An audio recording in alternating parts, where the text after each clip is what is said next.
আপনারা দেখেছেন নিশ্চয়ই, আজকে বুঝবেন। বিসমিল্লাহির রহমানির রহিম বদলে 786 লেখা কখনো দেখেছেন? 786 দেখেছেন? 786 মানে বিসমিল্লাহির রহমানির রহিম। এই যে 786 যে একটা কোড নাম্বার, ওই কোডগুলোকে বলা হয় ইলমুল হিনসা। বলেন না সুবহানাল্লাহ। আমার গৌস পাক বেলায়েতের সম্রাট, কোনো সন্দেহ নাই। আমার গৌস পাক বেলায়েতের, এতে কোনো সন্দেহ নাই। আমার গৌস পাক শুধু আল্লাহর ওলি নয়, তিনি ওলি বানানোর কারিগর। কথা বলেন ঠিক কিনা? তিনি ওলি বানানোর কি বলেন না, ওলি বানানোর কি কারিগর। একজন শিক্ষক যেভাবে ছাত্রকে তৈরি করে রাষ্ট্র চালানোর জন্য, সমাজ চালানোর জন্য, কুসংস্কৃতি দূর হয়ে সঠিক সংস্কৃতি, ইসলামী সংস্কৃতির বিকাশার্থে অমানুষ থেকে মানুষ করে শিক্ষক। কথা বলেন ঠিক কিনা? আরো জোরে বলেন ঠিক কিনা? আমার গৌসে পাক বড় পীর আব্দুল কাদের জিলানী, আমার গৌসে পাককে আল্লাহ এমন ক্ষমতা দিয়েছেন, আমার গৌসে পাককে আল্লাহ এমন ক্ষমতার অধিকারী করেছেন, গৌসে পাকের দরবারে ডাকাত আসলে আবদাল হয়ে যায়। আমার গৌসে পাকের দরবারে চোর আসলে ওয়ালি হয়ে যায়। গৌসে পাকের নজরে যদি একবার পড়ে, তার কাছে যদি সমস্ত গুনাহের কারণে তার বুক যদি ভরে যায়, তার পুরো শরীর যদি গুনাহে জর্জরিত হয়ে যায়, গৌসে পাকের বেলায়েতের নজরে ওই গুনাহগার ব্যক্তি জান্নাতি হয়ে যায়। জোরে বলেন না সুবহানাল্লাহ। আল্লাহ পাক জাল্লা শানুহু সূরা ইউনূসের 62 নম্বর আয়াতে আমার আল্লাহ পাক ইরশাদ করে, বিসমিল্লাহির রহমানির রহিম, আল্লাহ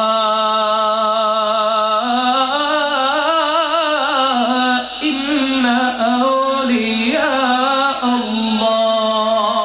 সুবহানাল্লাহ। আমার আল্লাহ বলে, আল্লাহ হে আমার বান্দারা, তোমরা সাবধান হয়ে যাও, খবরদার সাবধান হয়ে যাও। ইন্না নিশ্চয়, আউলিয়া আল্লাহ আমার ওলিদের, আমার বন্ধুদের, লা খাউফুন ফিদ দুনিয়া, দুনিয়ার মধ্যে তাদের কোনো ভয় নাই, লা খাউফুন আলাইহিম ওয়ালা হুম ইয়াহজানুন, যাদের দুনিয়াতে কোনো ভয় নাই, পরকালেও কোনো চিন্তা নাই। বলেন না সুবহানাল্লাহ। লা খাউফুন ফিদ দুনিয়া, মুফাসসিরিনে কেরাম বলছেন লা খাউফুন ফিদ দুনিয়া, দুনিয়ার মধ্যে তাদের কোনো ভয় নাই। কাদের ভয় নাই? জোরে বলেন না। যারা আল্লাহর ওলি, যারা আল্লাহর বন্ধু, যাদের হাত আল্লাহর হাত, যাদের জবান আল্লাহর জবান, তাদের কোন দুনিয়াতে কোনো ভয় নাই। লা খাউফুন, ওই ওলি কামিলিনদের দুনিয়াতে কোনো ভয় নাই, আলাইহিম ওয়ালা হুম ইয়াহজানুন, এবং পরকালেও কোনো চিন্তা নাই। বলেন না সুবহানাল্লাহ। এইখানে এমন একজন ব্যক্তি কি আছে যেই ব্যক্তি দুনিয়াতে ভয় করে না, পরকাল নিয়েও চিন্তা করে না? এমন কেউ এখানে আছে? বলেন না আছে? আছে নাই। কিন্তু ওলিদের ব্যাপারে আমার আল্লাহ গ্যারান্টি দিচ্ছে, হে আমার বন্ধুরা, তোমাদের দুনিয়াতে কোনো ভয় নাই, আবার পরকালেও কোনো চিন্তা নাই। সুবহানাল্লাহ। তাহলে সার্টিফিকেট দিয়েছে কে? আল্লাহ। কথা বলেন না, কে দিয়েছে? আল্লাহ। ওলিদের ব্যাপারে সার্টিফাই করেছেন কে? আল্লাহ। ওলিদের ব্যাপারে সার্টিফিকেট দিয়েছেন কে? আল্লাহ। তাহলে যদি এই গ্যারান্টি আপনি আমি পেয়ে যাই, আর কোন চিন্তা আছে? আমার আল্লাহ আপনি আমাকে দেয় নাই, আমার আল্লাহ দিয়েছেন তাদেরকে যারা আল্লাহর প্রিয় বন্ধু, যারা ওলি, যারা আল্লাহর বন্ধু, তাদের ব্যাপারে স্বয়ং লা মাকানের খোদা বলেছেন, তোমাদের দুনিয়াতেও কোনো ভয় নাই, পরকালেও কোনো চিন্তা নাই। চিৎকার দিয়ে বলেন না সুবহানাল্লাহ। তাদের দামান ধরে থাকলে, তাদের পথকে অনুসরণ করলে, ওলি কামলিনদের পথকে অনুসরণ করলে আমরাও কামিয়াব হয়ে যাব। কথা বলেন ঠিক কিনা? আরো জোরে বলেন ঠিক কিনা? আমার গৌসে পাক বড় পীর আব্দুল কাদের জিলানী কেমন গৌসে পাক, যিনি দুনিয়াতে আসার পূর্বেও গৌসিয়তের ক্ষমতা অনেক আগে অর্জন করে নিয়েছেন। সুবহানাল্লাহ বলবেন না? দুনিয়াতে আসার পূর্বেও আমার রাসূল পাক সাল্লাল্লাহু তাআলা আলাইহি ওয়াসাল্লামের সাথে আমার গৌসে পাকের মুলাকাত হয়েছিল, সাক্ষাৎ হয়েছিল।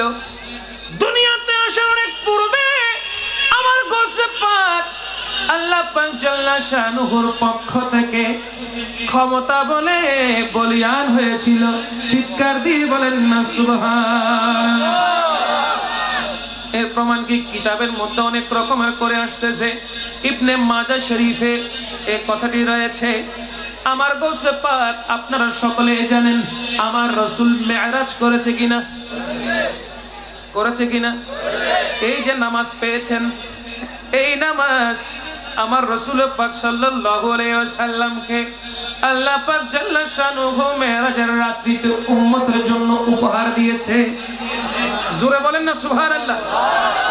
বিসমিল্লাহির রহমানির রহিম। সুবহানাল্লাহ।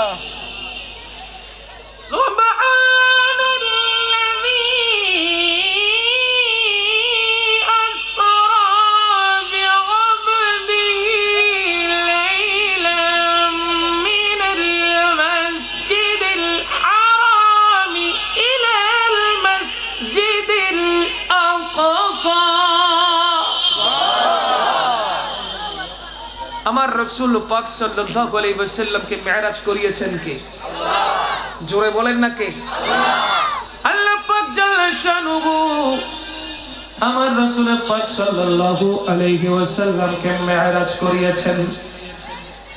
কোরআন সাক্ষী, আল্লাহ পাক জাল্লা শানুহু জিবরিল আমিনকে পাঠিয়ে দিলেন, এ জিবরিল যাও যাও আমার বন্ধুকে বলো আমি দাওয়াত করেছি। সুবহানাল্লাহ বলবেন না? হ্যাঁ জিবরিল যাও আমার বন্ধুকে বলো আমি দাওয়াত করেছি। হযরতে জিবরিল আমিন আমার রাসূল পাক সাল্লাল্লাহু আলাইহি ওয়াসাল্লামকে দাওয়াত করে যখন জমিন থেকে বুরাকের মাধ্যমে আল্লাহর রাসূলকে যখন আল্লাহর মেহমান করার জন্য নিয়ে যাচ্ছেন, জিবরিল আমিন আমার রাসূলকে নিয়ে সফর করতে করতে করতে করতে সিদরাতুল মুনতাহা পর্যন্ত গিয়ে বলে, ইয়া রাসূলুল্লাহ ইয়া হাবিবাল্লাহ, এর উপরে আমি জিবরিল আমিন যাওয়ার কোনো ক্ষমতা নাই। ইয়া রাসূলুল্লাহ ইয়া হাবিবাল্লাহ, সিদরাতুল মুনতাহা পর্যন্ত আমার ক্ষমতা, এর উপরে যাওয়ার আমার কোনো প্রকারে আল্লাহর পক্ষ থেকে নির্দেশনা নাই। ও রাসূল আমি এই পর্যন্ত, এরপরে সফর আপনি রাসূলকে একা যেতে হবে।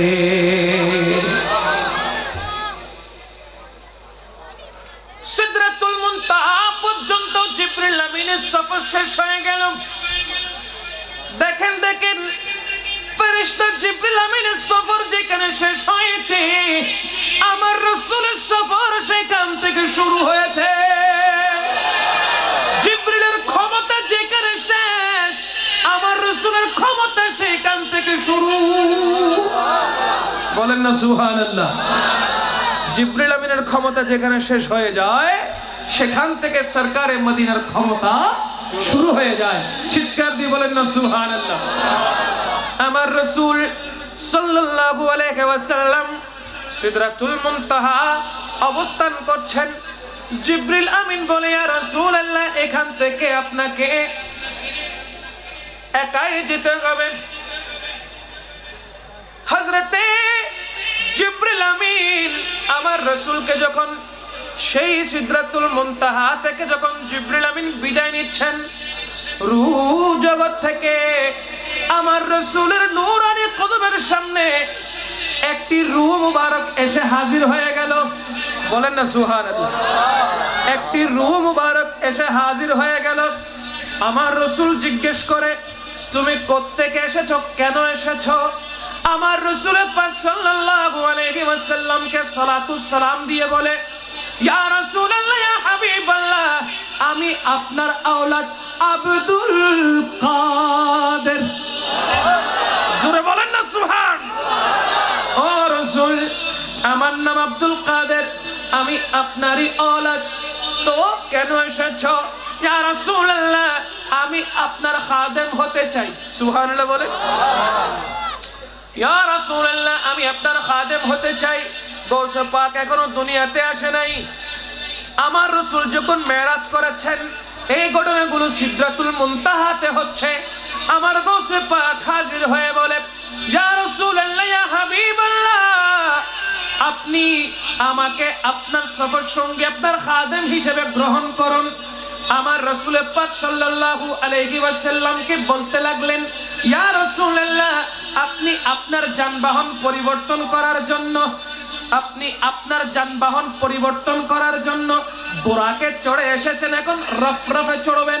ইয়া রাসূলুল্লাহ, বুরাক থেকে সরাসরি আপনি আমার কাঁধ মুবারকে কদম রেখে রফরফে উঠে যান। হায় হায় হায়, আমার গৌসে পাকের নূরানি কাঁধ মুবারকে আমার রাসূল পাক নূরানি কদম মুবারক রাখলেন। নূরানি কদম মুবারক রেখে রফরফে উঠলেন। আচ্ছা, আমার আল্লাহ তো শুধু রাসূল পাককে দাওয়াত করেছেন, গৌসে পাক যে যাওয়ার জন্য চাচ্ছে, আল্লাহ দাওয়াত করেছেন শুধু একজনকে। কাকে?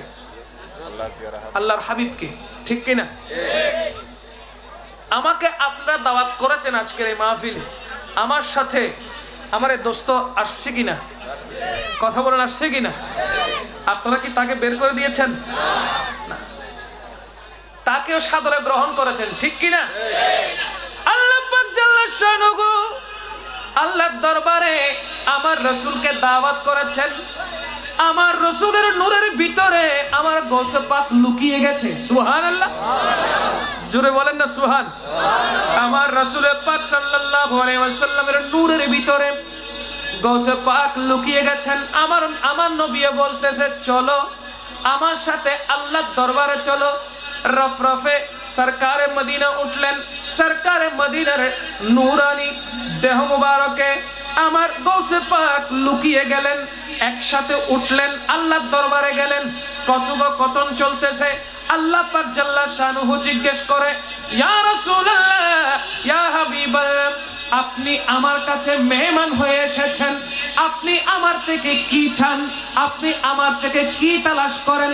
আল্লাহর হাবিব সাল্লাল্লাহু তাআলা আলাইহি ওয়াসাল্লাম আমার আল্লাহকে বলে, ও গো বারি ইলাহি, হে আমার সৃষ্টিকর্তা, ও আমার আল্লাহ, আমি আমার গুনাহগার উম্মতের গাঠটি নিয়ে এসেছি, আমি আমার গুনাহগারের গুনাহ মাফ করতে চাই। নবীর শাফাত দরকার আছে না নাই? বলেন না, আছে না নাই?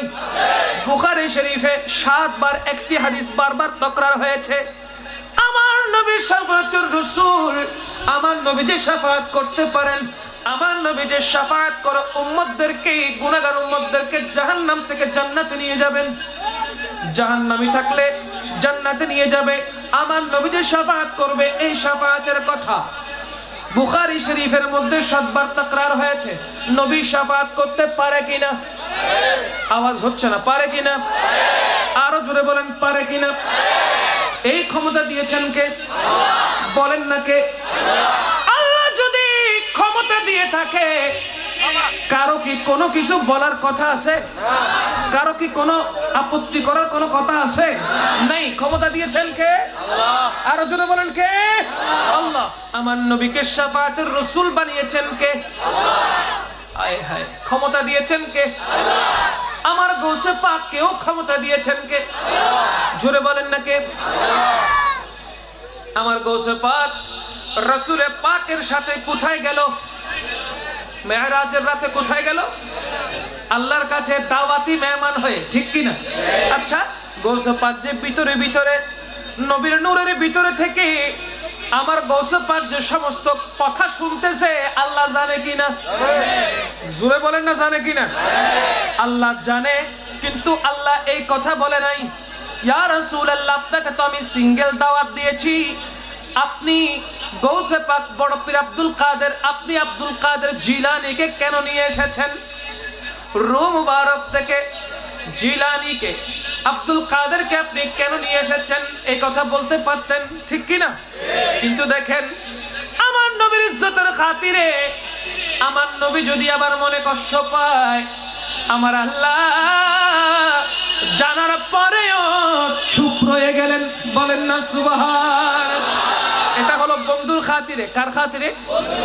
আরো জোরে বলেন, কার খাতিরে? বন্ধুর খাতিরে আমার নবী গৌসে পাককে নিয়ে যে সফর করেছেন, আল্লাহ পাক জানার পরে ওই কথা বলেন নাই আপনাকে তো আমি সিঙ্গেল দাওয়াত করেছি, আপনি কেন আব্দুল কাদেরকে নিয়ে আসলেন এই কথা বলেন নাই।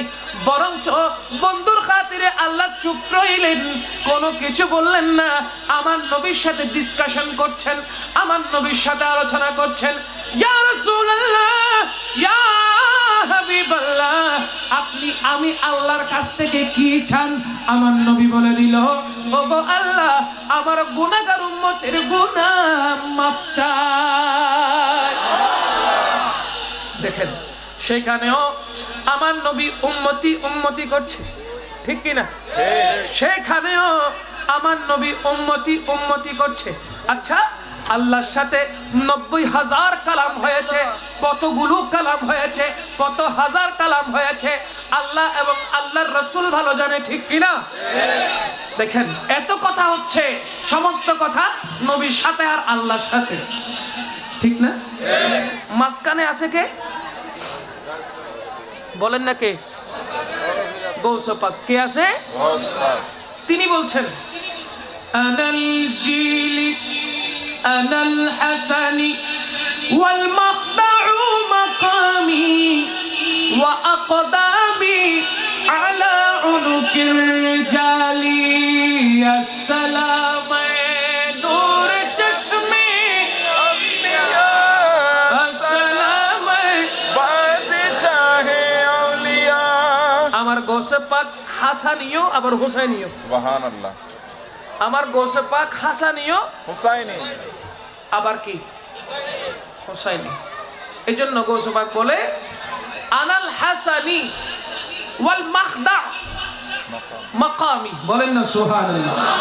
আচ্ছা, আনাল হাসানি বুঝলাম, গৌসে পাক এখানে মাখদা কেন বললেন? এই মাখদা মানে কি? মা মা'নাল মাখদা? মাখদা মানে কি? মাখদা মানে হলো ওই স্থান। আমার গৌসে পাক বলতেছে মাখদা মানে হচ্ছে ওই স্থান যে স্থানে রাহমাতুল লিল আলামিনের বসতি হয়। মাখদা মানে স্থান ওইটা যেখানে আমার নবী থাকে। বলেন না সুবহানাল্লাহ। আমার নবী যেখানে থাকে আমি গৌসে পাকও সেখানে থাকি। আমার গৌসে পাক বুঝিয়ে দিলেন, তিনি বলতে লাগলেন আনাল হাসানি ওয়াল মাখদা মাকামি ওয়া আকদামি আলা উনুকির রিজালি। আমার গৌসে পাক বলে দিলেন, আমি হাসানি এবং হুসাইনি, মনে করো না আমি সাধারণ কেউ। আমার স্থান মাখদা নামে স্থান, যেই স্থানে রাহমাতুল লিল আলামিনের অবস্থান থাকে, যেই স্থানে আমার দয়াল নবীজি থাকে, আমার স্থানও ওইখানে। তাই সমস্ত ওয়ালিদের বলি, যারা বলি দাবি করো, তোমাদেরকে বলি ওয়া আকদামি আলা উনুকির রিজালি, তোমরা যদি যতক্ষণ পর্যন্ত আমি গৌসে পাকের এই কদম তোমাদের কাঁধে নিবে না, ততক্ষণ তোমরা ওয়ালি হতে পারবে না। হায় হায়, গৌসে পাক মিথ্যা বলতে পারে? মিথ্যা বললে পাক হলো কেমনি, ঠিক কিনা?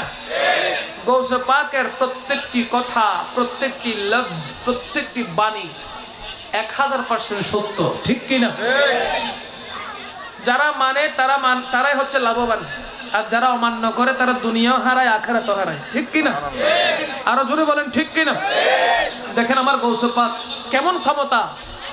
যেই ক্ষমতা দিয়েছেন কে? আল্লাহ।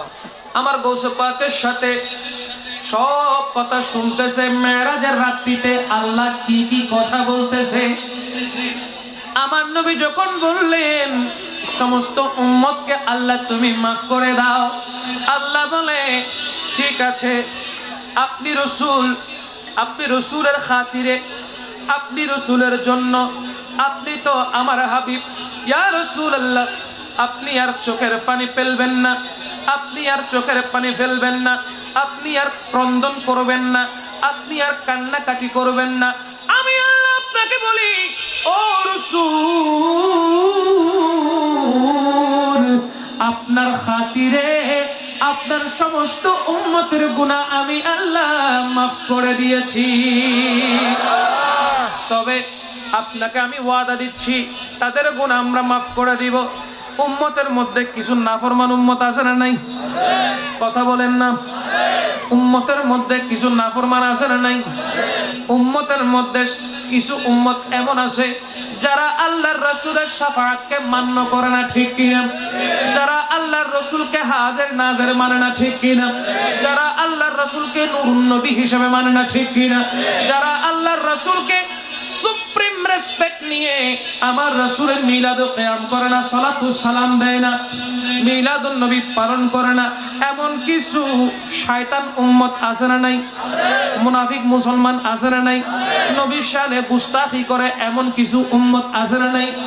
আল্লাহ পাক বলে, ইয়া রাসূলুল্লাহ, এখন আমি ওয়াদা করছি, কিন্তু তার বাস্তবায়ন হবে, তার বাস্তবায়ন ঘটাবো কাল হাসরের ময়দানে। এখন বাস্তবায়ন হবে না, বাস্তবায়ন হবে কোথায়? কাল হাসরের ময়দানে।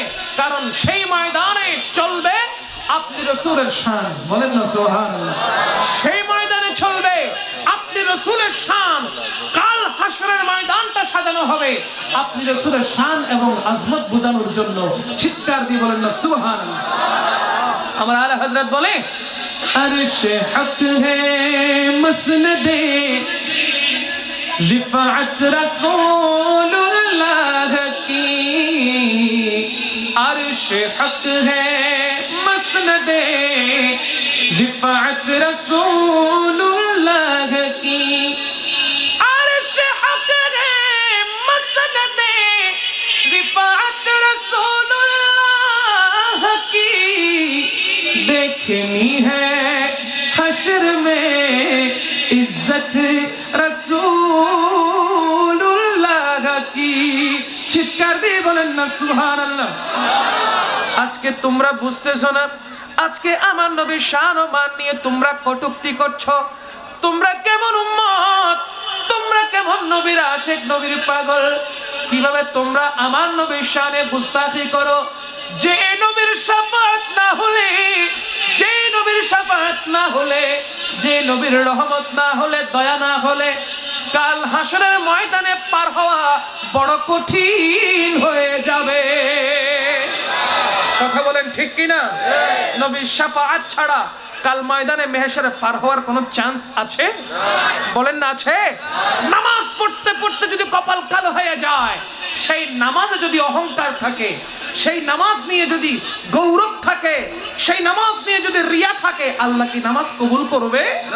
বলেন না কবুল করবে? রোজা রাখতে রাখতে যদি আপনি শুকনা কাঠির মতো হয়ে যান, ওই রোজা আল্লাহর দরবারে কবুল হবে না, যে রোজা রাখতে গিয়ে আপনি অহংকার করেছেন। ঠিক কিনা? আওয়াজ দিয়ে বলেন ঠিক কিনা? সমাজের মধ্যে দেখা যায় অধিক অর্থ ব্যয় করে, সাদকা করে, দান করে নিজেকে দানবীর বলার জন্য। ঠিক কিনা? আপনার এই দান কি আল্লাহর দরবারে কবুল হবে? বলেন না হবে? এই দান কবুল হবে না, এই সাদকা কবুল হবে না, এই নামাজ কবুল হবে না, এই রোজা কবুল হবে না যদি আপনি অহংকার করেন। কথা বলেন ঠিক কিনা? অহংকার ছাড়া, বেখেয়াল ছাড়া নামাজ কি হয়? কেমন সকলে বলে কি নামাজের জন্য নিয়ত করলাম, নিয়ত করার সাথে সাথে মনটা ঘুরে চলে যায়। আজকে তো বউয়ে বাজার করতে বলেছিল, না গেলে তো ভিডিওর উপর চলবে। কথা বলেন ঠিক না? উন্দি আবার জাঁজ ডুবি যায় নামাজের নিয়ত বাইন্দু, জাঁজ জাঁজ জাঁজ জাঁজ সুবহান রাব্বিয়াল আযীম জায়গা জাঁজ জাঁজ জাঁজ জাঁজ ব্যবসা ব্যবসা ব্যবসা ব্যবসা, সরি সরি, গরেন না? না গরেন? চলেন না? এই নামাজ কি খুদার দরবারত কবুল হইব না? ওই নামাজ কি আল্লাহ অ্যাকসেপ্ট করবে, রিসিভ করবে? না না, কারণ তুমি নামাজ আদায় করেছো ঠিক, তোমার মনটা নামাজে ছিল না, ঠিক কি না? নামাজ আদায় করছো, তোমার খেয়াল পড়ে আছে ব্যবসার দিকে, তোমার খেয়াল পড়ে আছে চাকরির দিকে, তোমার খেয়াল পড়ে আছে পরিবারের দিকে। আর ওই নামাজ পড়ো যে নামাজ মাওলা আলী শের খোদা পড়েছিল। কথা বলেন ঠিক কি না? নামাজ ওইটাই পড়ো যে নামাজ ইমাম আলী মাকাম পড়েছেন। পায়ের মধ্যে তীর লেগেছে, ওই তীর কেউ বের করতে পারছে না। যুদ্ধের ময়দান থেকে আসলো, তীর কেউ টেনে বের করতে পারছে না, ধরতেও পারছে না, এত ব্যথা।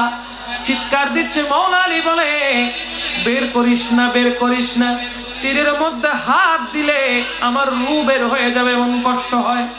পায়ের মধ্যে তীর থাক, তীর বের করো না।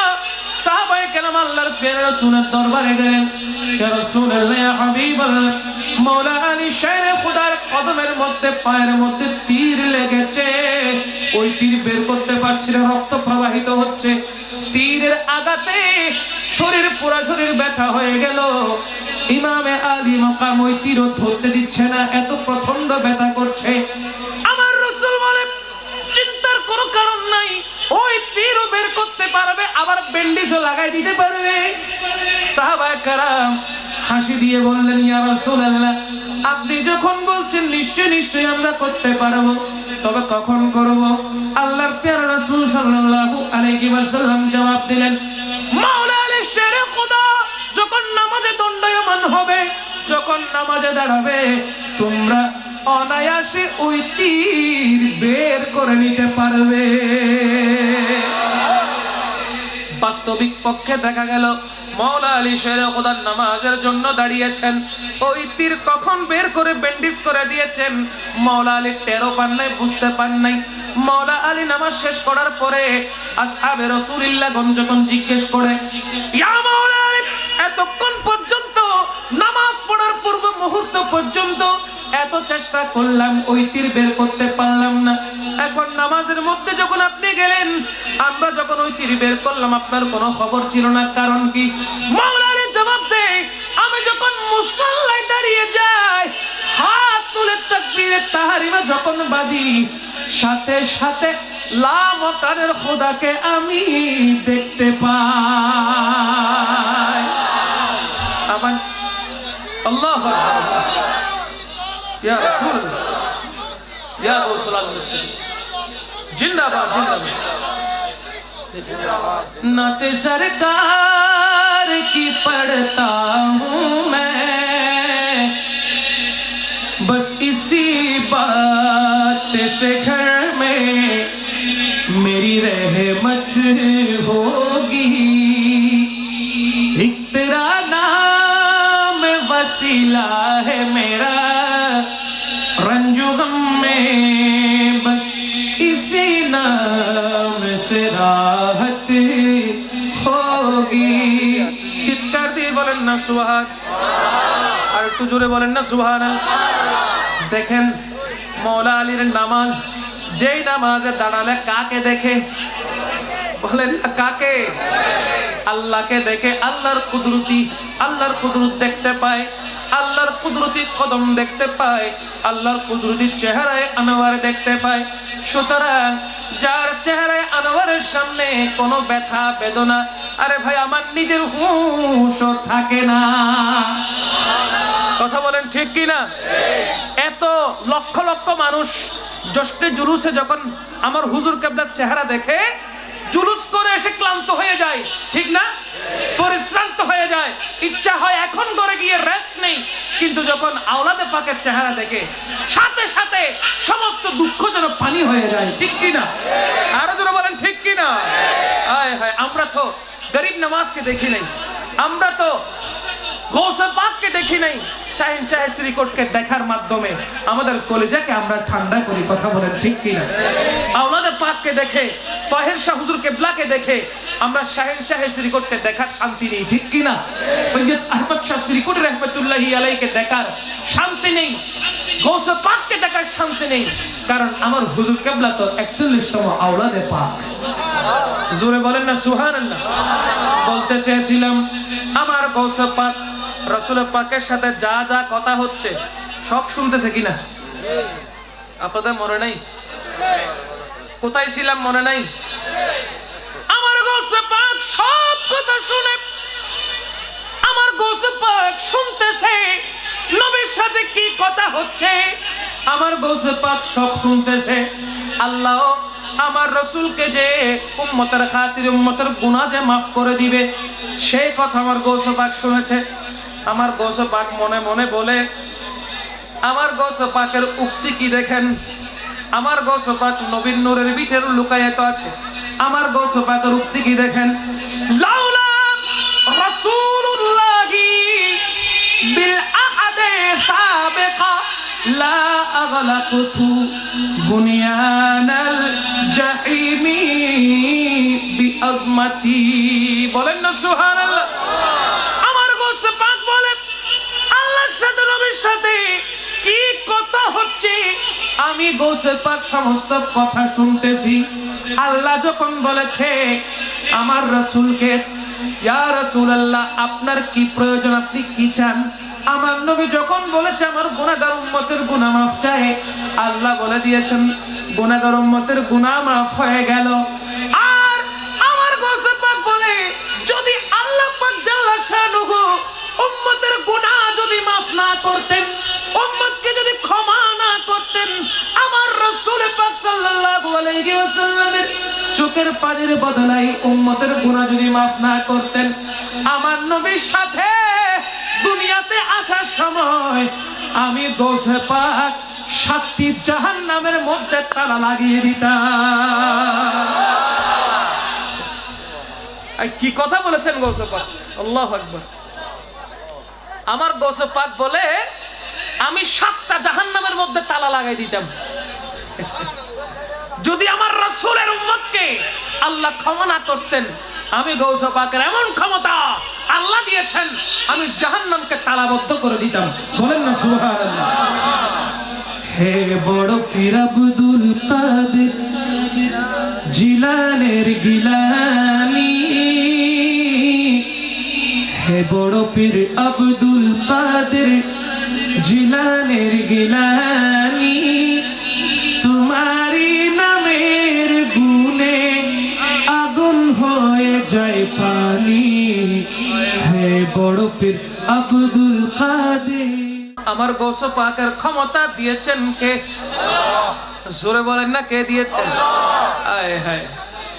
আমার গৌসে পাক বড় পীর আব্দুল কাদের জিলানী আল জিলানী যখন দুনিয়ার জমিনের মধ্যে তাশরীফ নিয়ে এসেছেন, তখন হিজরি সন ছিল 470। কত হিজরি? সবাই বলেন না কত? 470।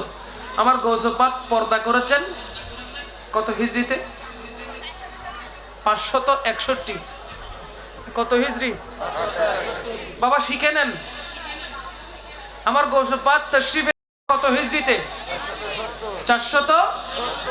সবাই বলেন না 400। আর আমার গৌসে পাক পর্দা করেছেন 561। 561।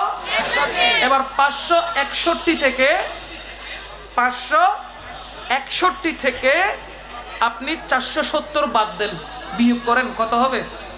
কত? 91। তার মানে আমার গৌসে পাক হায়াতে জিন্দেগি করেছেন 91 বছর। সুবহানাল্লাহ বলেন। দুনিয়াতে হায়াতে জিন্দেগি করেছেন কয় বছর? এবার আসেন, যে সূরাটি আমি যে সূরার আয়াত তেলাওয়াত করেছি, যে সূরা থেকে 62 নম্বর আয়াত তেলাওয়াত করলাম, ওই সূরার নাম কি বলেছি? সূরা ইউনূস। মাশাআল্লাহ, সূরা ইউনূস। কোরআন শরীফের মধ্যে মোট সূরা সংখ্যা কয়টি? 114টি। 114 সূরার মধ্যে 10 নম্বর সূরা হচ্ছে সূরা ইউনূস। সুবহানাল্লাহ বলেন। এবার আপনি 91 বছর পেয়েছেন, 91 মাঝখানে যুগ চিহ্ন দেন, কত হয়? 91 মাঝখানে যুগ চিহ্ন দেন, কত হয়? 9 যোগ 1 ইকুয়াল কত? 100 না? 9 যোগ 1 ইকুয়াল কত? 10। আরে মা, 9 যোগ 1 কত? 10। আবার হন, 9 যোগ 1 কত? 10। 11 না? কত? আরো জোরে হ। সূরা ইউনুস, ওইটাও কয় নাম্বার বলেন না? কয় নাম্বার? আরো জোরে। 10 নাম্বার। সূরা ইউনুসের মধ্যে আল্লাহ বলে, আলা সাবধান হয়ে যাও, ইন্না আউলিয়া আল্লাহ লা খাউফুন আলাইহিম ওয়ালা হুম ইয়াহজানুন। আমার আল্লাহ সূরা ইউনুসের 10 নম্বর আয়াতে যার কথা বলেছেন তিনি গৌসে পাক। চিৎকার দিয়ে বলেন না সুবহান। সমস্ত বলি হয়েছে আমার গৌসে পাককে গৌস মানার কারণে। চিৎকার দিয়ে বলেন না সুবহানাল্লাহ। আমার গৌসে পাক যখন দুনিয়াতে তাশরীফ নিয়ে এসেছেন, গৌসে পাক তাশরীফ নিয়ে আসার কারণে গৌসে পাক দুনিয়ার জমিনে যখন তাশরীফ নিয়ে এসেছেন, আমার গৌসে পাক আল্লাহর ইশক নিয়ে দুনিয়াতে এসেছেন। চিৎকার দিয়ে বলেন না সুবহানাল্লাহ। কি নিয়ে এসেছেন? ইশক। কি নিয়ে এসেছেন? ইশক লিখতে 3 অক্ষর লাগে, আইন শিন কফ, গুল কফ, আইন শিন কফ, ইশক। গৌসে পাকের জন্ম ইশকের উপরে, বলেন না সুবহানাল্লাহ। গৌসে পাকের জন্ম ইশকের উপরে। জন্মসাল কখন বললাম? 470। 400 ইশক লিখতে কয় অক্ষর? 3 অক্ষর। ইলমুল হিনসা, ইলমুল হিনসা নামের এক ধরনের এলম আছে, আপনারা দেখেছেন নিশ্চয়ই, আজকে বুঝবেন। বিসমিল্লাহির রহমানির রহিম বদলে 786 লেখা কখনো দেখেছেন? মামা থেকে 786 দেখেছেন? 786 মানে বিসমিল্লাহির রহমানির রহিম। এই যে 786 যে একটা কোড নাম্বার, ওই কোডগুলোকে বলা হয় ইলমুল হিনসা। বলেন না সুবহানাল্লাহ। আমার গৌসে পাক জন্মগ্রহণ করেছেন 470 হিজরিতে। তার মানে ইশক নিয়ে আমার গৌসে পাক এসেছেন। এবার ইশক লিখতে কয় অক্ষর? যোগ করেন। আইন মানে 70। আইন মানে কত? আইন মানে কত? শিন মানে 300। শিন মানে কফ মানে 100। কফ মানে, তাইলে আবার যোগ করেন কত হয়েছে? 400। এই 470 হিজরিতে দুনিয়াতে তাশরীফ নিয়ে এসেছেন আমার গৌসে পাক। জোরে বলেন না সুবহানাল্লাহ। গৌসে পাক ইশক নিয়ে দুনিয়াতে এসেছেন, কামালে ইশক নিয়ে, মানে রাসূল পাক এবং খোদার পরিপূর্ণতা ভালোবাসা নিয়ে, মোহাব্বত নিয়ে, ইশকের উপরে কামালিয়ত নিয়ে দুনিয়া থেকে পর্দা করেছেন। চিৎকার দিয়ে বলেন সুবহানাল্লাহ।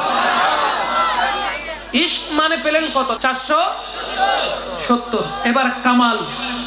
কামাল লিখতে কয়টা অক্ষর লাগে? জোরে বলেন কয়টা? কি কি? কাফ, মিম, আলিফ, লাম।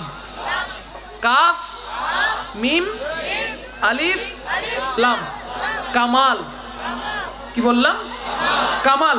কাফ মানে হলো 20। কাফ মানে কত? 20। মিম মানে 40। মিম মানে কত হলো? কত হলো? আলিফ মানে 1। আলিফ মানে কত? লাম মানে 30। বাবা কত? আমার গৌসে পাক হায়াতে জিন্দেগিতে কতটুকু বেঁচে ছিলেন? 91 বছর। এবার 470 সাথে 91 যোগ দেন, কত হলো? 561। 500, তার মানে 561 হিজরিতে আমার গৌসে পাক কামালে ইশকের উপরে কামালিয়ত অর্জন করে দুনিয়া থেকে পর্দা করেছেন। জোরে বলেন না সুবহানাল্লাহ। আর একটু মহব্বতে বলেন সুবহানাল্লাহ। আমার গৌসে পাক দুনিয়ার জমিনে তশরিফ নিয়ে যখন এসেছেন, ওই রাতে, যে রাতে আমার গৌসে পাক জন্ম নিয়েছেন, আমার আল্লাহ গৌসে পাকের ইজ্জতের খাতিরে, গৌসে পাকের ইজ্জতের খাতিরে আমার আল্লাহ বাগদাদের জমিনের মধ্যে ওই রাতে যত রমণী বাচ্চা প্রসব করেছে, সমস্ত রমণীর কাছে আমার আল্লাহ পাক জাল্লা শানুহু পুত্র সন্তান দান করেছে। চিৎকার দিয়ে বলেন না সুবহানাল্লাহ। বাগদাদের জমিনে, ইরাকের মধ্যে বাগদাদের জমিনে আমার গৌসে পাক যে রাতে জন্মগ্রহণ করেছেন, ওই রাতে গৌসে পাকের সাথে সাথে যত বাচ্চা দুনিয়াতে এসেছে, সমস্ত বাচ্চাকে আমার আল্লাহ পুত্র সন্তান করে পাঠিয়েছে। শুধু তাই নয়, গৌসে পাকের খাতিরে, গৌসে পাকের কারামত দেখেন, আমার গৌসে পাকের খাতিরে সমস্ত বাচ্চাকে আল্লাহ ওয়ালি বানিয়ে দিলেন। চিৎকার দিয়ে বলেন না সুবহানাল্লাহ। खुदा के फजल से हम पर है साया, गौसे आज़म का हमें दो नौजहां में है सहारा, गौसे आज़म का खुदा के फजल से गौसे आज़म का हमें दोनों जहां में है सहारा, गौसे आज़म का सलाम नूर चश्मे अंबिया।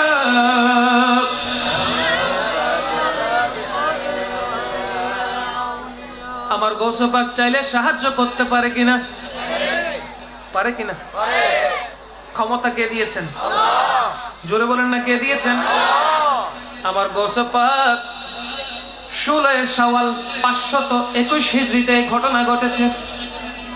আমার গৌসে পাক আলোচনা করছে না, ওয়াজ আলোচনা করছে না। জোহরের ওয়াক্ত ছিল, জোহরের নামাজের পূর্বে আমার গৌসে পাকের তন্দ্রা ভাব, ওই অবস্থায় ঘুম চলে এলো। আমার গৌসে পাক আরাম করছেন, হঠাৎ স্বপ্ন যুগে হায়াতুন নবী, নূরুন নবী আমার গৌসে পাকের স্বপ্ন যুগে তাশরীফ নিয়ে এসেছেন। বলেন না সুবহানাল্লাহ। আমার রাসূল বলে, হে আব্দুল কাদের, তুমি আলোচনা করো, ওয়াজ করো। আমার গৌসে পাক বললেন, ইয়া রাসূলুল্লাহ, আমি আরবি জবানে শুদ্ধ করে আরবি জবানে ওয়াজ করতে পারবো না। আমার নবী বলে, তুমি হা করো। গৌসে পাক স্বপ্নের মধ্যে হা করলেন। আমার নবীজি নূরানি জবান মুবারক থেকে 7 বার থুতু মুবারক দিলেন। বলেন না সুবহানাল্লাহ। আমার রাসূল 7 বার থুতু মুবারক দেওয়ার পরে ওই একই স্বপ্নের মধ্যে রাসূল পাকের পরে আসলেন মওলা আলী শেরে খুদা। সুবহানাল্লাহ বলেন। মওলা আলী শেরে খুদা আসার পরে গৌসে পাককে বলে, তুমি হা করো। আমার গৌসে পাক হা করলেন। আমার গৌসে পাকের পবিত্র জবানের মধ্যে মওলা আলী শেরে খুদা 6 বার থুতু মুবারক দিলেন। চিৎকার দিয়ে বলেন না সুবহানাল্লাহ। আমার গৌসে পাক মওলা আলীকে জিজ্ঞেস করে, হে মওলা আলী শেরে খুদা, আপনি আমাকে 6 বার কেন দিলেন? আমার মওলা আলী বলে, আমার আগে তো হায়াতুন নবী, জিন্দা নবী তোমার স্বপ্নে এসেছিল, তিনি 7 বার দিয়েছেন, আমি 6 বার দিয়েছি। আমার রাসূলকে ইজ্জত করে আমি 1 বার কম দিয়েছি। তার মানে মওলা আলী জানে রাসূল পাক সাল্লাল্লাহু আলাইহি ওয়াসাল্লাম যে আসলেন সেটা মওলা আলী জানে। মওলা আলী জানে কারণ কি? রাসূল পাক সাল্লাল্লাহু আলাইহি ওয়াসাল্লাম নিজেই বলেছেন, আনা মদিনাতুল ইলম ওয়া আলিয়ুন বাবুহা, আমি ইলমের শহর, ওই শহরের দরওয়াজা হলো মওলা আলী শেরে খুদা। চিৎকার দিয়ে বলেন না সুবহানাল্লাহ। আমার গৌসে পাক ওয়াজ করতেছেন, 553 হিজরিতে এই ঘটনা ঘটে। আমার গৌস পাক ওয়াজ করতেছেন, গৌস পাকের সামনে আলোচনা করতেছেন, অনেকগুলো মানুষ গৌস পাকের ভক্ত মুরিদ আশিকেরা বসে আছে, হাজার হাজার মানুষ আমার গৌস পাকের সামনে বসে আছে, প্রায় 70,000-এর মতো মানুষ। সুবহানাল্লাহ।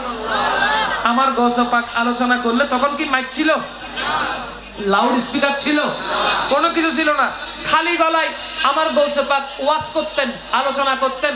সামনের মানুষ যেরকম শুনতেন, 70,000 মানুষের পেছনে যে মানুষটা আছে ওই মানুষটি ঠিক সেম শুনতে পেত। বলেন না সুবহানাল্লাহ। আমি এখানে যদি খালি গলায় বলি 2-4 জন সারা পিছনে আর কেউ বুঝবে না, ঠিক কি না? কিন্তু আমার গৌস পাক আলোচনা রাখলে সামনের মানুষ যেরকম শুনতো, একদম পেছনের মানুষটাও সেরকম শুনতো। বলেন না সুবহানাল্লাহ। কথা বলতেছেন গৌস পাক, কিন্তু ওই গৌস পাকের জবানে আল্লাহ পাক জাল্লা শানুহুর কুদরতি জবান ব্যবহার করত। জোরে বলেন না সুবহানাল্লাহ। আমার গৌস পাক ওয়াজ করতেছে, আলোচনা করতেছে, হঠাৎ করে ওই মজলিসের মধ্যে আবুল মাআলি মুহাম্মদ ইবনে আলী ইবনে আহমদ, একজন ব্যবসায়ী, ওনার হঠাৎ করে হাজত ধরেছে, প্রকৃতির ডাক সাড়া দিয়েছে, তিনি বাথরুমে যাবে, কিন্তু এত মজলিস থেকে উঠতে পারছে না। এখন তো আপনারা ওয়াজ চলতেছে, উঠা আরম্ভ করেন না? কিন্তু গৌস পাকের আলোচনার সময় কেউ উঠতে পারতো না, সবাই বসে থাকতে হতো, আদবের সাথে সবাই বসে থাকতো। আমার গৌস পাক আলোচনা করতো, সবাই চুপ করে শুনতো গৌস পাক কি বলতেছে। বলেন না সুবহানাল্লাহ। আমার গৌস পাক আলোচনা করতেছে, ওই ব্যবসায়ী আবুল মাআলি, তিনি তার এই চাপ আর সহ্য হচ্ছে না, তিনি বুঝতে পারতেছে মনে হয় আমি এখন উঠে না গেলে এইখানে বরবাদ হয়ে যাবে। তিনি সাহায্য তালাশ করলেন, আমার গৌস পাকের দিকে তাকালেন, গৌস পাকের দিকে তাকিয়ে তিনি সাহায্য তালাশ করলেন। ইয়া গৌস পাক, আপনি আমাকে সাহায্য করুন, আমি বড় কষ্টে আছি, বড় কষ্ট হচ্ছে, আমার বাথরুম আমি আটকে রাখতে আর পারছি না। মনে মনে এই কথাটি বলতে না বলতে এদিকে আমার গৌস পাক বসে আছে, গৌস পাকের মতো একদম হুবহু সুরতের গৌস পাকের শরীর মুবারক থেকে বের হয়ে গেল। বলেন না সুবহানাল্লাহ। গৌস পাকের শরীর মুবারক থেকে বের হয়ে গেল 1 সিঁড়ি, 2 সিঁড়ি, 3 সিঁড়ি, নামতে নামতে দেখতে পেল গোটা গৌস পাক ওনার সামনে গিয়ে হাজির। এখন এই জিনিসটা দেখতেছে, যেই আরজু করেছে সে দেখতেছে, এবং যার কাছে আরজু করেছে তিনি দেখতেছেন। বলেন না সুবহানাল্লাহ। আর বাকি কেউ দেখতেছে না। গৌস পাকের ওই রূপ অপরূপ, গৌস পাক অপরূপের মতো একদম সামনে গিয়ে একটা আত্মার মতো, ধোঁয়ার মতো গিয়ে ওনার সামনে দাঁড়ালো, আবুল মাআলির সামনে গিয়ে দাঁড়ালো। দাঁড়ানোর পরে ওনার জুব্বা মুবারকের ভিতরে আবুল মাআলির মাথাটা ঢুকাই ফেললো। বলেন না সুবহানাল্লাহ। এইদিকে মাথাটা ঢুকাই ফেললো, ঢুকানোর পরে আবুল মাআলি দেখতেছে তিনি একটি বড় ঝর্ণার নিচে, একটা সমুদ্রের মাঝখানে, নদীর পাশে উনি গিয়ে অবস্থান করতেছে। ওইখানে তিনি তাড়াতাড়ি করে হাজত ছাড়লেন, তাড়াতাড়ি করে কি করলেন, হাজত ছাড়লেন, পায়খানা করলেন, আবার সেটা উযু করলেন। ওনার যে চাবির থোড়া ছিল ওই চাবির থোড়াটা গাছের সাথে আটকে রাখলেন। উযু কালাম করে যখন তিনি ফ্রেশ হয়ে 2 রাকাত নফল নামাজ পড়ে আল্লাহর দরবারে শুকরিয়া আদায় করতেছে, ওই অবস্থায় আমার গৌস পাক ভিতর থেকে চাদর মুবারকটা তুলতেই দেখতে পাচ্ছে তিনি যেখানে ছিলেন, ওই যে বৈঠকে ছিলেন সেই বৈঠকে তিনি বসে আছেন, এবং আমার গৌস পাক আলোচনা করতেছেন। জোরে বলেন না সুবহানাল্লাহ। তিনি ওই বৈঠকে বসে আছেন এবং আমার গৌস পাক আলোচনা করতেছে। তিনি বলছে, কি আমি তো এতক্ষণ পর্যন্ত ছিলাম এই নদীর কিনারে, আমি হাজত করতেছি, 2 রাকাত নামাজও পড়লাম, আমার শরীর তো এখন ভিজা, দাড়ি থেকে এখন পানি ঝরতেছে, কিন্তু আমার মনে হচ্ছে আমি সিট থেকে আর উঠিই নাই। বলেন না সুবহানাল্লাহ। তিনি হঠাৎ করে চিন্তায় পড়ে গেলেন, ভাবনার মধ্যে পড়ে গেলেন, এখন কি হবে, আমি এবারে কি ধরনের কথা, আমার আর কোনো হাজত নাই, আমি তো ঠিক আছি, হুজুর গৌস পাকও ঠিক আছে, এখন এই ঘটনা কেমনে হলো, আমার হাজতের ব্যাগ আর আসতেছে না কেন, আবার আমার শরীর কেন ভিজা?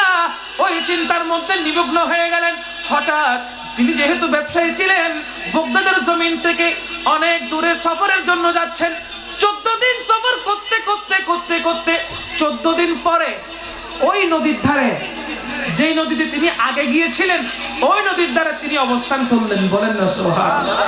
ওই ব্যবসায়ী আবুল মাআলি ওই নদীর ধারে অবস্থান করলেন, করার পরে তিনি বুঝতেছেন কি আমি তো মনে হয় এখানে অনেক আগে এসেছিলাম। কিছু আছে না নাই? ফিডিলেও শুকর ফানি না করে কিন্তু সিল্লেগু এলে আছে না নাই? আমার গৌসে পাক হাতটা ধরলেন, অনেক ক্রন্দন করতেছে, কান্না বেশি করতেছে। আমার গৌসে পাক বলে তুই কাঁদিস কেন? কাঁদিস না, যার পকেটে তুই হাত দিয়েছিস আমার পকেটে দুনিয়াবি কোনো মাল দৌলত নাই, টাকা পয়সা নাই, স্বর্ণ নাই। তুই যখন আমার পকেটে হাত দিয়েছিস আমি গৌসে পাক তোকে খালি হাতে ফেরত দিব না। সুবহানাল্লাহ বলেন না। তুই যখন গৌসে পাকের গৌসিয়তের মধ্যে হাত দিয়েছিস, পকেটের মধ্যে হাত দিয়েছিস, আমার আল্লাহ আমাকে এত ক্ষমতা দিয়েছি, ওই ক্ষমতা বলে ও চোর তুই আর চোর নাই, আমি তোকে আবদাল বানিয়ে দিয়েছি। দুনিয়ার ক্ষমতাও দিয়েছে, আখিরাতের ক্ষমতা দিয়েছে। চোরকে কি বানিয়ে দিয়েছে? আবদাল বলেন না, চোরকে কি বানিয়ে দিয়েছে? আবদাল। ক্ষমতা দিয়েছেন কে? আরো জোরে বলেন কে? আবদাল। আবদাল বানানোর ক্ষমতা দেয় কে? গৌস বানানোর ক্ষমতা দেয় কে? কুতুব বানানোর ক্ষমতা দেয় কে? দিয়েছেন কে? এখন আপনি আমি যদি টানাটানি করি কাজ হবে? আপনি আমি যদি চিল্লাচিল্লি করি কাজ হবে? আপনি আমি যদি গৌস পাকের কারামত নিয়ে উল্টা পাল্টা কথা বলে কোনো কাজ হবে? বরঞ্চ লস কার হবে? আপনার আমার, ঠিক কিনা? মোহাব্বত করলে, মেনে নিলে আল্লাহর দয়া আসবে, আর মেনে না নিলে উল্টা পাল্টা কথা বললে আল্লাহর ওলি শানে, তাহলে সেখানে ক্ষতি নিশ্চিত আছে। কথা বলেন ঠিক কিনা? কারণ আল্লাহ নিজেই তো বলেছেন সাবধান হয়ে যাও। আমার ওলি শানে কথা বলার আগে কি হয়ে যাও? সাবধান হয়ে যাও। জবান যেখানে সেখানে নাড়িও না, সাবধান। ওলির সাথে কথা বলতে হলে তোমাকে 100% সাবধানতা অবলম্বন করতে হবে, ঠিক কিনা? আমার রাসূল পাক সাল্লাল্লাহু আলাইহি ওয়াসাল্লাম হাদিসে পাকে ইরশাদ করেন, ক্বালা নবী সাল্লাল্লাহু আলাইহি ওয়াসাল্লাম উলামাউ উম্মতি কা আমবিয়ায়ে বনি ইসরাঈল। তাফসীরে নাঈমি আমার সরকার বলতেছে উলামায়ে উম্মতি, উলামায়ে কা আমবিয়ায়ে বনি ইসরাঈল। এলমের দিক থেকে আমার এক একজন আলেম ওলি তারা বনি ইসরাইলের নবীর মতো। বলেন না সুবহানাল্লাহ। সুবহানাল্লাহ। কা আমবিয়ায়ে বনি ইসরাইল, বনি ইসরাইলের নবীর মতো। বলেন না সুবহানাল্লাহ। সুতরাং আমরা যারা উপস্থিত হয়েছি আমরা হালাল খাবো, হালাল অর্জন করব, হালাল পথে থাকবো। পারবো কিনা? কথা বলেন পারবো কিনা? হালাল খাবো, হালাল ইনকাম করব, হালাল পথে চলবো। পারবো কিনা? গৌস পাক এই শিক্ষা দিয়েছেন, হালাল খাও, হালাল পথে থাকো, পরের হককে ধ্বংস করো না, আল্লাহকে মানো, নবীকে মানো, তাওহীদকে ধরো, রিসালাতকে বুকে রাখো, আল্লাহ এবং রাসূলের মুহাব্বত রেখে ইবাদত করো, সেই ইবাদত আল্লাহর দরবারে পৌঁছাবে। কথা বলেন ঠিক কিনা? আল্লাহ পাক জাল্লা শানুহু গৌস পাকের মুহাব্বত অন্তরে রেখে জীবনকে অতিবাহিত করার তৌফিক দান করুন। বলুন আমিন। আর জোরে বলুন আমিন।